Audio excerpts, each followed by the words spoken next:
Rahim, a very important theorem, this one. If f is a bounded on a over b and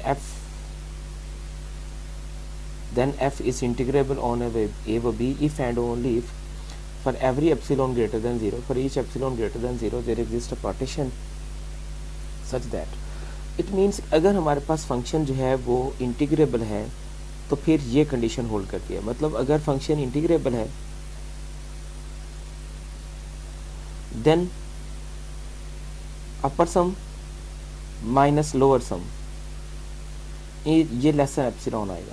और अगर हमारे पास ये condition hold करती है कि upper sum minus lower sum less than epsilon है then function will be integrable.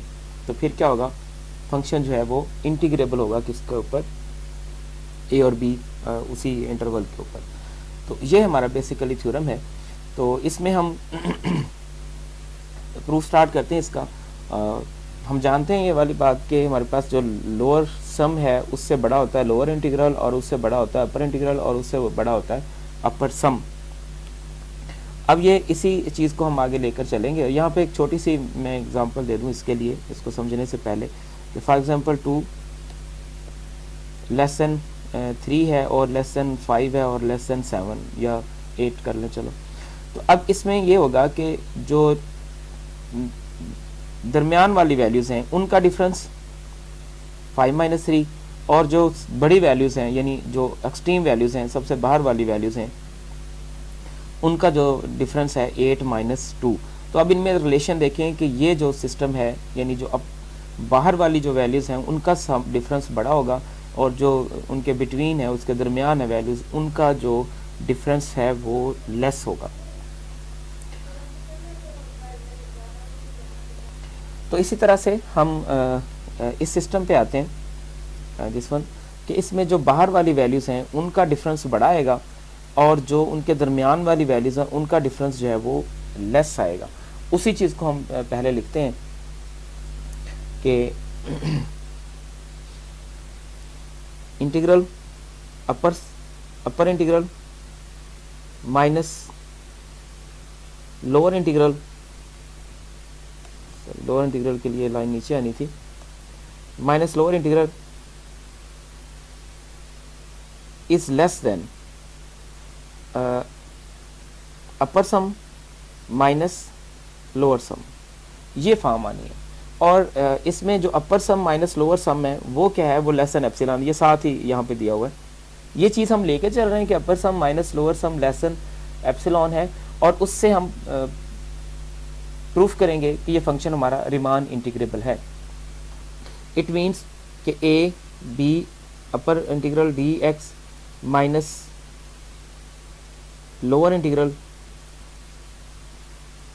Is less than epsilon. चूंकि ये लेस देन एप्सिलॉन है तो लिहाजा ये भी क्या हो गया, लेस देन एप्सिलॉन हो गया। अब लेस देन एप्सिलॉन का मतलब है कि उनमें डिफरेंस इंतहाई समाल है।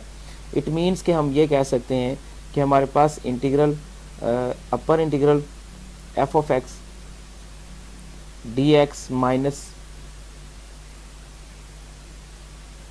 लोअर इंटीग्रल ये लेस देन एप्सिलॉन का मतलब है ये इक्वल टू 0 है। मतलब दोनों वैल्यूज उनके दरमियान डिफरेंस बहुत कम है तो सिंपल बस ये समझिए कि वो दोनों इक्वल हैं।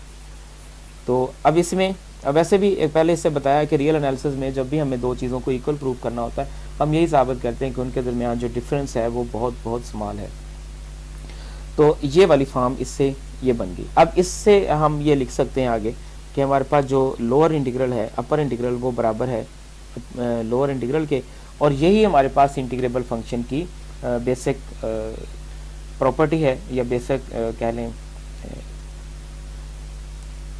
कंडीशन यही है कि हमारे पास जो अपर इंटीग्रल है वो लोअर इंटीग्रल के इक्वल आएगा। तो ये तो बड़े इजीली क्लियर हो गया हमारे पास। यहाँ पे उसने यही फॉर्म दोबारा से रिपीट कर दी, जो मैंने अभी बातें बताई हैं वही यहाँ पे लिख दी गई सारी। अब इसके कन्वर्स पे आते हैं। अब कन्वर्स में हमें ये लेकर चलना है कि हमारा जो फंक्शन है वो रीमान इंटीग्रेबल है। रीमान इंटीग्रेबल से मतलब क्या होगा, हमारे पास जो लोअर सम है ए से B upper sum F of x D X वो बराबर आएगा लोअर सम के, लोअर इंटीग्रल के। ये बात हम लेके चलेंगे आगे, और उससे हमने प्रूफ ये करना है अब कि upper sum minus lower sum less than epsilon. तो अब देखिए हम इसमें बेसिकली हम एक रिलेशन डेवलप कर रहे हैं किसके दरमियान, अपर सम और अपर इंटीग्रल के दरमियान, लोअर सम और लोअर इंटीग्रल के दरमियान, तभी हमारे पास ये फॉर्म बनेगी इसकी। तो हम जानते हैं कि हमारे पास अगर फॉर एनी पार्टीशन पी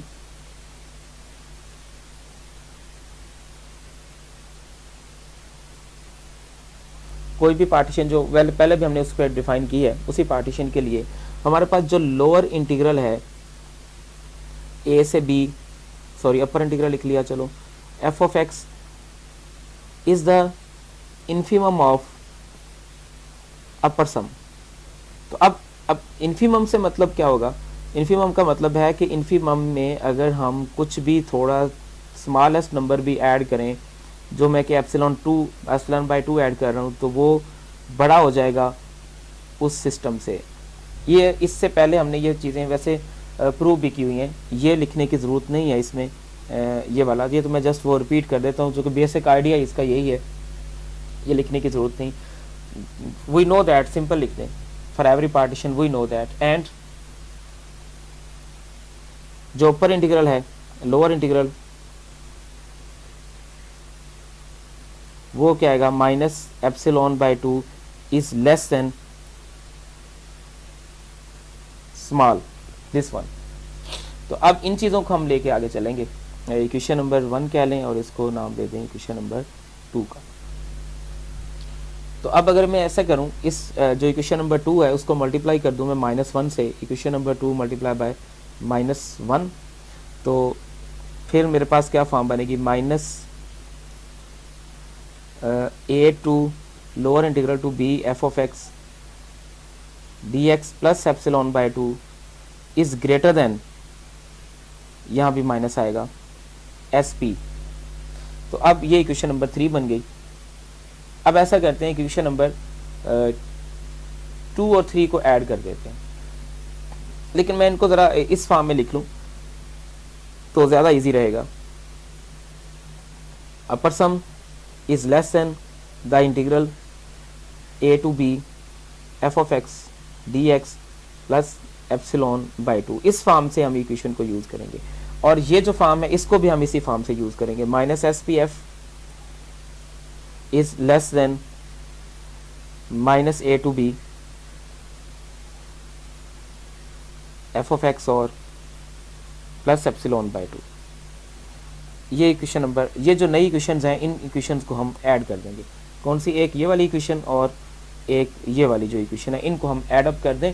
तो ऐड करने से हमें मिलेगा upper sum minus lower sum is less than, चूँकि दोनों में इक्वलिटी सेम है, ये भी लेस है और ये भी लेस है। Upper sum, upper integral f of x D x minus A to B F of x D x. अच्छा, इसमें पहले में भी एप्सिलॉन बाई 2 था और दूसरी क्वेश्चन में भी एप्सिलॉन बाई 2 है, वो यहाँ आ गया। तो अब इसमें epsilon by 2 plus epsilon by 2,